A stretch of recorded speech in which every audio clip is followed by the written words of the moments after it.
আচমকাই এক বিশালাকার অজগর সাপকে কেন্দ্র করে আতঙ্ক ছড়ালো রাজারহাট মালতিগুড়ি এলাকায়। এক বাড়ির পেছনের বাগানের একটি গাছের মগডালে বসেছিল বিশালাকার এই সাপটির কথা ছড়িয়ে পড়তেই গোটা এলাকায় আতঙ্কের পরিবেশ সৃষ্টি হয়। এছাড়াও পরিবারের মানুষেরাও রীতিমতো আতঙ্কিত হয়ে পড়েন। পরবর্তী সময় দ্রুত খবর পাঠানো হয় বন দপ্তরের আধিকারিকদের কাছে। বন দপ্তরের একটি দল এবং সর্প উদ্ধারকারীদের একটি দল এসে সাপটিকে উদ্ধার করতে সক্ষম হয়। গাছের উপরে সাপটা দেখেছিলাম আমি প্রথম। আচ্ছা, এটা কি সাপ ছিল? এটা অজগর ছিল, খুব বড়, খুব ভয়।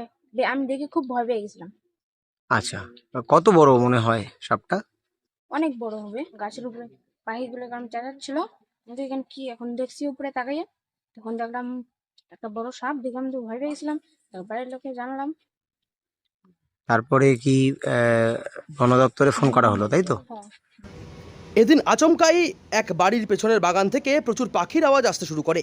গোটা বিষয়টি দেখতে বাড়ির মানুষেরা বাড়ির পেছনের বাগানের দিকে গেলে গাছের মগডালের মধ্যে একটি বিশালাকার অজগর সাপকে দেখতে পায়। তৎক্ষণাৎ আতঙ্কিত হয়ে পড়েন এলাকার মানুষেরা এবং বাড়ির সদস্যরা। তখনই বন দপ্তরের কাছে খবর পাঠানো হয় এবং তারপর বন দপ্তরের কর্মীরা এবং স্থানীয় সর্প উদ্ধারকারীর একটি দল এসে গোটা সাপটিকে উদ্ধার করে নিয়ে যায়। বর্তমান সময়ে সাপটি একেবারেই সুস্থ রয়েছে এবং বন দপ্তরের হাতে তুলে দেওয়া হয়েছে সাপটিকে। বিশাল বড় আর কি সাপ বাড়ির লোকেরা দেখতে পাচ্ছে, খুব আতঙ্কিত হয়ে আছে বাড়ির লোক। তারপর আমাদেরকে ফোন করলো, তারপর আমাদের টিম নিয়ে আমরা ঘটনাস্থলে গেলাম। যাওয়ার পর আমরা সবাই মিলে রেস্কিউ করলাম, ওটাকে গাছ থেকে নামিয়ে বন বিভাগের কাছে জমা করে দিলাম। আচ্ছা, সাপটা কি সাপ ছিল?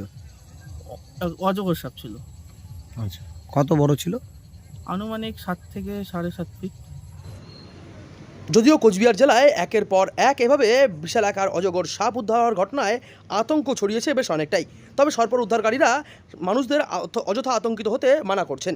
কোচবিহার থেকে সার্থক পণ্ডিতর রিপোর্ট, লোকাল 18 বাংলা।